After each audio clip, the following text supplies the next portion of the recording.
La ilaha illallah Muhammadur Rasulullah sallallahu alaihi wa sahbihi wasallam. Alhamdulillah, kembali lagi kita di segmen kedua. Tentunya pembahasan kita tidak lepas dari tema kita hari ini, iman, Islam, dan takwa. 5 tadi udah Habib jelaskan, maka sisa rukun iman yang terakhir. Apa rukun iman yang terakhir? Yaitu percaya kepada qada dan qadar. Qada, qadar. Kalau diartikan secara bahasa mungkin sama-sama takdir. Tetapi ternyata ada perbedaan antara qada dan qadar. Qada itu adalah ketetapan Allah Subhanahu wa taala sejak zaman azali. Apa yang maksud dengan sejak zaman azali? Sejak seorang bayi berada di dalam perut ibunya. 120 hari bayi berada di dalam perut ibunya, maka Allah Subhanahu wa taala utus seorang malaikat. Bukan seorang, karena malaikat bukan orang, tetapi Allah utus malaikat untuk meniupkan ruh, ya, meniupkan ruh kepada si bayi. Artinya 120 hari berada di dalam kandungan, itu ruh ditiupkan. Lalu kemudian ditulis. Apa yang ditulis? 4 perkara. 1, umurnya. 2, rezekinya. 3, jodohnya. 4, nasibnya, baik atau buruk.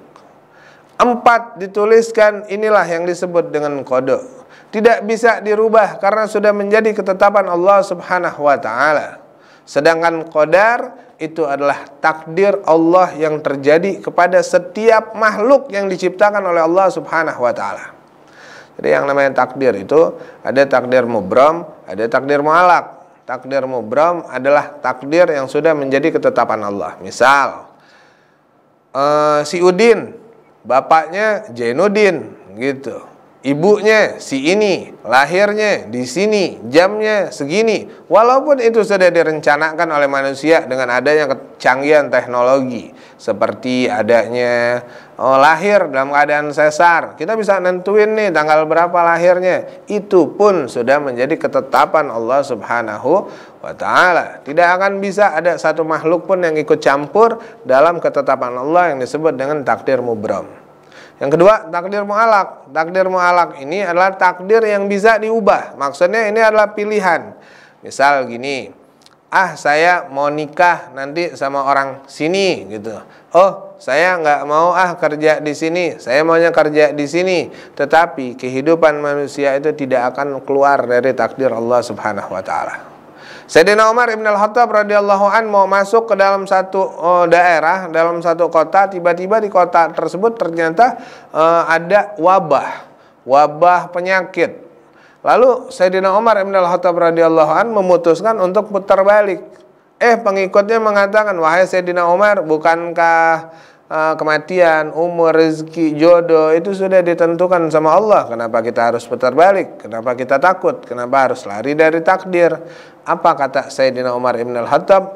Annafiru min qadarillah ila qadarillah. Aku lari dari takdir Allah yang satu masuk ke takdir Allah yang lainnya.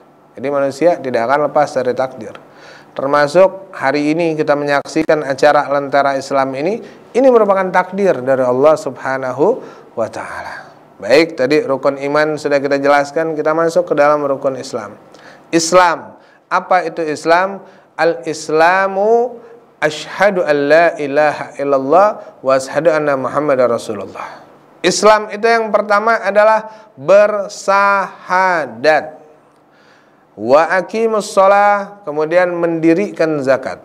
Wa mendirikan daripada salat. Yang ketiga, wa atiuz zakat, membayar daripada zakat. Yang keempat, saumu Ramadan, berpuasa di bulan Ramadan. Yang kelima, al-hajju, man istata' ilaihi sabila. 5 hal. Yang pertama syahadat, yang kedua salat, yang ketiga zakat, yang keempat puasa, yang kelima haji. Syahadat, kita bersaksi bahwasanya tidak ada Tuhan selain Allah dan Nabi Muhammad merupakan utusan Allah. Syarat masuknya seseorang ke dalam agama Islam yaitu dengan membaca 2 kalimat syahadat. Sebelum adanya baginda Rasulullah, syahadat ini namanya syahadat tauhid, hanya mengesahkan Allah Subhanahu wa taala. Tetapi setelah lahirnya baginda Rasulullah, syahadat ini ditambah dengan syahadat Rasul, kesaksian diri kita atas kerasulan Nabi Muhammad sallallahu alaihi wasallam. Sehingga ketika seseorang membaca dua kalimat syahadat, maka masuklah dia ke dalam agama Islam. Ketika dia masuk ke dalam agama Islam, maka dia akan terkena wajib-wajib yang ada dan aturan-aturan yang ada di dalam agama Islam. Rukun Islam yang kedua yaitu salat, mendirikan daripada salat, aqimus shalah. Dari 5 perintah yang Allah berikan di dalam rukun Islam, ada satu perintah yang begitu istimewa, yang begitu spesial. Ketika Allah perintahkan untuk bersyahadat, Allah cukup turunkan ayat. Ketika Allah perintahkan untuk zakat, Allah cukup turunkan ayat. Ketika Allah perintahkan puasa, Allah cukup turunkan ayat melalui malaikat Jibril tentunya. Ketika Allah memerintahkan haji, ya, itu Allah cukup turunkan ayat. Tetapi ketika Allah Subhanahu wa taala memerintahkan seorang hamba dan ingin memberikan perintah yang disebut dengan salat, maka Allah langsung menjemput kekasihnya Nabi Muhammad sallallahu alaihi wasallam.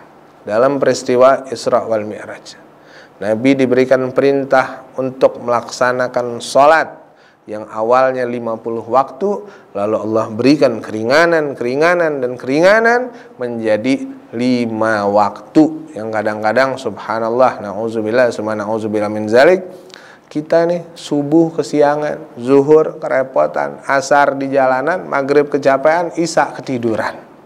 Na'udzubillah, summa na'udzubillah min zalik. 5 waktu Allah berikan selama 1 hari 1 malam. Perintah istimewa yang dikatakan as-salatu mi'rajul mu'min. Salat itu adalah ajang perjumpaan seorang yang beriman kepada Allah Subhanahu wa taala. Yang ketiga, zakat. Allah perintahkan kita untuk berzakat. Allah selalu gandengkan tuh kalimat aqimus shalah wa atiuz zakat. Dirikanlah salat dan bayarlah zakat. Selalu Allah gandengkan. Tujuannya apa? Salat wajib, zakat wajib. 2,5% dari penghasilan yang kita peroleh dengan nisab 85 gram emas selama 1 tahun. Insyaallah Allah jadikan kita manusia-manusia yang mendirikan daripada ajaran-ajaran Islam. Syahadat, salat, zakat. Masih ada 2 lagi yang tentunya akan kita bahas setelah yang mau lewat. Tetap di Lentera Islam BR TV, mengkaji Islam untuk kehidupan yang lebih sempurna.